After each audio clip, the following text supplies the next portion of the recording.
Demi mendukung program pemerintah dalam mencegah penyebaran virus corona, proses pembuatan video ini sudah mematuhi protokol kesehatan, seperti memakai masker dan menjaga jarak.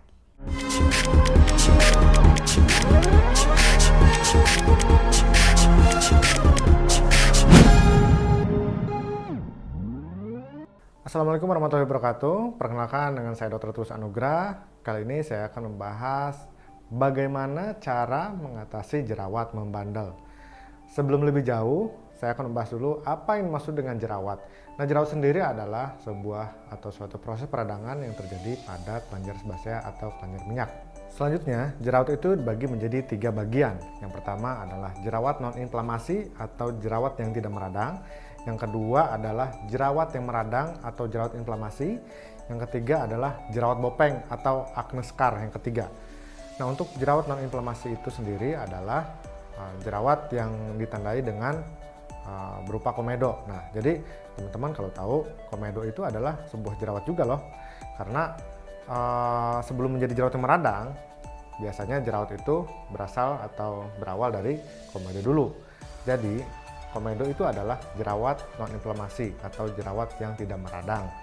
Nah, untuk yang kedua, yaitu jerawat yang inflamasi atau jerawat meradang, itu ditandai dengan adanya pustula. Nah, pustula itu adalah jenis jerawat yang kalau teman-teman lihat ya, ada jerawat yang ujungnya ada nanahnya. Nah, itu disebut dengan jerawat pustula.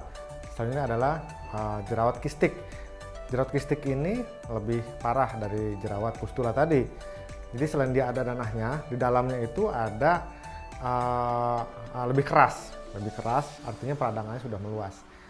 Yang terakhir adalah nodul. Nah, nodul ini dia sebuah jerawat yang mengeras dan sedikit menghitam, jadi dia itu lebih keras dibanding keduanya tadi. Nah, itu untuk ciri-ciri dari jerawat yang inflamasi atau jerawat meradang. Yang ketiga adalah jerawat bopeng atau acne scar. Nah, untuk acne scar sendiri yaitu jerawat sisa dari proses penyembuhan jerawat yang dua tadi. Dia biasanya ciri-cirinya berupa bopeng-bopeng atau bolong-bolong akibat proses penyembuhan jerawat yang sudah selesai penyembuhannya. Di bopeng-bopeng itu disebut juga dengan jerawat scar atau jerawat bopeng. Selanjutnya adalah masuk ke apa sih penyebab jerawat. Nah, untuk penyebab jerawat sendiri, penyebab utama ada 4 penyebab utama jerawat. Yang pertama adalah berlebihnya produksi minyak di kulit. Ya. Jadi salah satu penyebab utama dari jerawat adalah berlebihnya produksi minyak. Nah, kalau misalnya produksi minyak di kulit kita udah berlebih, itu bisa menyumbat pori-pori dan terjadilah jerawat. Yang kedua adalah hiperproliferasi atau yang disebut juga dengan penumpukan sel kulit mati. Nah, ternyata orang-orang yang berjerawat itu penumpukan sel kulit matinya cenderung berlebih. Nah, penumpukan sel kulit mati ini pada wajah ya, itu bisa menyumbat pori-pori juga. Apalagi bercampur dengan minyak yang berlebih, itu bisa menyumbat pori-pori dan terjadi peradangan. Selanjutnya adalah proses peradangan itu sendiri. Nah, ternyata orang-orang yang cenderung berjerawat itu dia mudah meradang kulitnya. Jadi proses yang pertama adalah minyak berlebih, hiperproliferasi atau penumpukan sel kulit mati, ditambah memang cenderung orang tersebut mudah meradang. Yang kedua tadi kan memang bisa menyebabkan peradangan juga, ditambah proses peradangan pada dirinya sendiri juga. Gitu. Nah, yang terakhir adalah bakteri. Nah, bakteri ini biasanya kalau sudah terjadi 3 tadi, biasanya akumulasi bakteri juga akan berkembang biak dengan cepat. Jadi keempat ini adalah penyebab utama dari proses terbentuknya jerawat. Tadi kita sudah bahas 4 penyebab utama jerawat. Ada penyebab-penyebab lain, yaitu penyebab pendukung dari keempat tadi. Misalnya hormon, makanan, lifestyle. Itu penyebab-penyebab pendukung keempat proses peradangan tadi. Contohnya adalah makanan. Nah, makanan manis dalam sebuah penelitian, makanan manis terbukti dapat memperparah kondisi jerawat seseorang. Untuk makanan manis sendiri, kita bisa menggunakan indeks glikemik. Ya. Jadi semakin tinggi indeks glikemik, maka makanan tersebut akan semakin memicu sebuah proses jerawat. Nah, untuk batas indeks glikemik yang baik dikonsumsi adalah kurang dari 70, itu aman untuk dikonsumsi. Soalnya adalah proses atau hormon.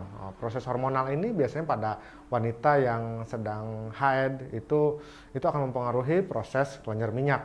Nah, kelenjar minyaknya akan diproduksi lebih banyak, nah akan menyebabkan jerawat tadi. Yang terakhir, lifestyle. Lifestyle itu karena jarang olahraga, nggak pernah pakai sunscreen, atau sering begadang, itu penyebab-penyebab jerawat yang mendukung keempat penyebab utama jerawat yang tadi. Ya, yang ditunggu-tunggu nih yaitu bagaimana cara mengatasi jerawat membandel. Nah, sebelumnya teman-teman, sebelum pergi ke dokter, teman-teman untuk mengatasi jerawat membandel itu bisa dilakukan sendiri di rumah dengan cara membeli obat-obatan yang dijual bebas di pasaran. Bisa berupa topikal, yaitu dengan cara dioles, atau berupa oral, minum atau obat-obatan yang bisa minum yang bisa dijual bebas.